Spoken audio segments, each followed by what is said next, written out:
ನಟಿ ರಮ್ಯಾ ವಿರುದ್ಧ ಸಾಮಾಜಿಕ ಜಾಲತಾಣದಲ್ಲಿ ಅವಾಚ್ಯ ಶಬ್ದಗಳಿಂದ ನಿಂದಿಸಿದಂಥ ಪ್ರಕರಣ ಸಾಕಷ್ಟು ಚರ್ಚೆಗೆ ಕಾರಣವಾಗಿದೆ. ಈಗಾಗಲೇ ಆರೋಪಿಗಳ ವಿರುದ್ಧ ಎಫ್ಐಆರ್ ಸಹ ದಾಖಲಾಗಿದೆ.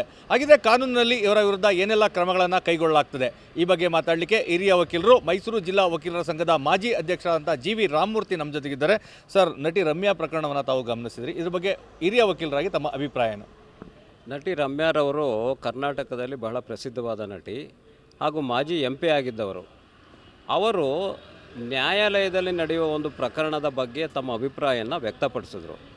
ಆ ಅಭಿಪ್ರಾಯ ಅವರ ಸ್ವಂತ ಅಭಿಪ್ರಾಯ.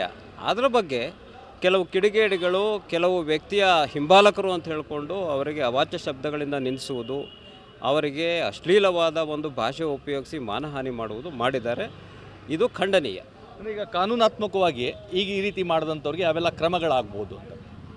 ಇವರಿಗೆ ಕ್ರಮ ಆಗಬೇಕು ಅಂತಂತಂದರೆ ನಮ್ಮ ಒಂದು ಭಾರತೀಯ ನ್ಯಾಯ ಸಂಹಿತೆ ಆಗಿರ್ಬೋದು ಅಥವಾ ಇನ್ಫಾರ್ಮೇಷನ್ ಟೆಕ್ನಾಲಜಿ ಆ್ಯಕ್ಟ್ ಆಗಿರ್ಬೋದು, ಎಲ್ಲದರಲ್ಲೂ ಕೂಡ ಈ ರೀತಿಯ ಅಪರಾಧಗಳಿಗೆ ಶಿಕ್ಷೆ ಒಳಪಡಿಸುವಂಥ ಕಠಿಣವಾದ ಕಾನೂನುಗಳು ಜಾರಿಯಲ್ಲಿವೆ. ಅದನ್ನು ಪೊಲೀಸರು ಜಾರಿ ಮಾಡಬೇಕು ಅನ್ನೋದು ನನ್ನ ಇಚ್ಛೆ. ಈಗ ರಮ್ಯಾ ಅವರ ಪ್ರಕರಣದಲ್ಲಿ FIR ಆಗಿದೆ, ಸಾಕಷ್ಟು ಸೆಕ್ಷನ್ಗಳ ಅಡಿಯಲ್ಲಿ ಪ್ರಕರಣವನ್ನು ದಾಖಲಿಸಿದ್ದಾರೆ. ಈ ಎಲ್ಲ ಸೆಕ್ಷನ್ಗಳು ಏನೆಲ್ಲ ಅಪರಾಧಗಳಿಗೆ ಕುರಿತಾದಂತಾಗಿದೆ ಮತ್ತು ಏನೆಲ್ಲ ಶಿಕ್ಷೆಗಳಾಗುತ್ತೆ ಅಂತ? ಈ ಒಂದು ಸೆಕ್ಷನ್ಗಳನ್ನ ಗಮನಿಸಿದಾಗ ಹೆಚ್ಚು ಕಡಿಮೆ ಇವೆಲ್ಲ ಎರಡು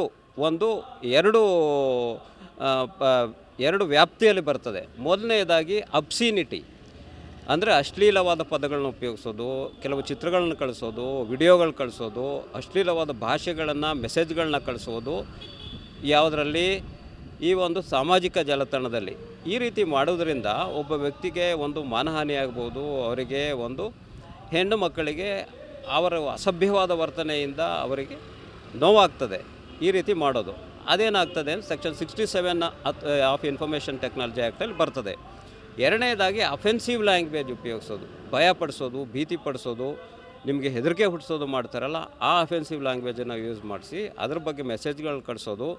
ಅದ್ರ ಬಗ್ಗೆ ಸಾಮಾಜಿಕ ಜಾಲತಾಣದಲ್ಲಿ ಯಾವುದೇ ರೀತಿ ಕೂಡ ಒಂದು ವಿಷಯವನ್ನು ಟ್ರಾನ್ಸ್ಮಿಟ್ ಮಾಡಿದ್ರೆ ಅದನ್ನು information technology act section 66A ಮತ್ತು 67 ಅಡಿಯಲ್ಲಿ ಮಾಡ್ತಾರೆ. ಎರಡನೇದಾಗಿ ಸೆಕ್ಷನ್ 75 ಭಾರತೀಯ ನ್ಯಾಯ ಸಂಹಿತೆಯಲ್ಲೂ ಕೂಡ ಇದೆ. ಅದೇನು ಅಂತಂತಂದರೆ ಸೆಕ್ಷುವಲ್ ಹರಾಸ್ಮೆಂಟ್, ಲೈಂಗಿಕ ಕಿರುಕುಳ. ನಮ್ಮ ಒಂದು ಸೆಕ್ಷುವಲಿ ಕಲರ್ಡ್ ಕಮೆಂಟ್ಸ್ ಅಥವಾ ಮೆಸೇಜಸ್ ಅಂತಂತಾರೆ, ಅಶ್ಲೀಲವಾದ ಪದಗಳಿಂದ ಅಶ್ಲೀಲವಾದ ಮೆಸೇಜ್ಗಳನ್ನ ಉಪಯೋಗಿಸಿರೋದ್ರಿಂದ ಒಬ್ಬ ಹೆಂಗಸಿಗೆ ಅಥವಾ ಹೆಣ್ಮಗಳಿಗೆ ನಾವು ನೋವುಂಟು ಮಾಡಿದ್ರೆ, ಅಪಮಾನ ಉಂಟು ಮಾಡಿದ್ರೆ ಅದು ಸೆಕ್ಷನ್ 75 ಭಾರತೀಯ ನ್ಯಾಯ ಸಂಹಿತೆ ಅಡಿಯಲ್ಲಿ ಬರ್ತದೆ. ಅದು ಕೂಡ ನಾನ್ ಬೇಲಬಲ್ ಅಫೆನ್ಸ್ ಆಗಿರ್ತದೆ. ಮತ್ತು ಸೆಕ್ಷನ್ 79 ಸಹ ಇದೆ. ಆ ಸೆಕ್ಷನ್ 79 ಏನು ಅಂತಂತಂದರೆ ನಮ್ಮ ಒಂದು ಭಾಷೆಯಿಂದ ನಾವು ಯಾರಿಗೇ ಆಗಲಿ ಅಪಮಾನ ಮಾಡಿದ್ರೆ, ಆ ಭಾಷಾ ಪದದಿಂದ ಅವರಿಗೆ ನೋವುಂಟು ಮಾಡಿದ್ರೆ ಅದು ಕೂಡ ಅಫೆನ್ಸ್ ಆಗ್ತದೆ. ಅದು ಬಿಟ್ಟು ಕ್ರಿಮಿನಲ್ ಇಂಟಿಮಿಡೇಷನ್ ಕೂಡ ಇದೆ. ಸೆಕ್ಷನ್ 351 ಅಂಡ್ 352 ಇದೆ.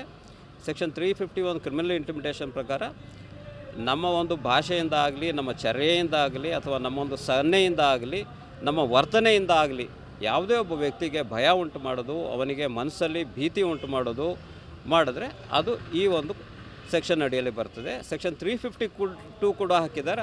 ಅದರಲ್ಲೇನು ಅಂತಂದರೆ ನಮ್ಮ ಒಂದು ಭಾಷೆಯಿಂದ ನಾವು ಶಾಂತಿ ಭಂಗ ಮಾಡಿದ್ರೆ, ಸಮಾಜದಲ್ಲಿ ಶಾಂತಿ ಭಂಗ ಮಾಡಿದ್ರೆ ಈ ಒಂದು ಸೆಕ್ಷನ್ ಅಡಿಯಲ್ಲಿ ಅವರು ಶಿಕ್ಷೆ ಅನುಭವಿಸಬೇಕಾಗ್ತದೆ. ಈಗ ಜಾಮೀನು ರಹಿತ ಸೆಕ್ಷನ್ಗಳು ಸಹ ಇದರಲ್ಲಿ ಇದ್ದಾವೆ. ಸೊ ಪೊಲೀಸರು ಏನೆಲ್ಲ ಕ್ರಮಗಳನ್ನು ಈಗ ಕೈಗೊಳ್ಬೋದು?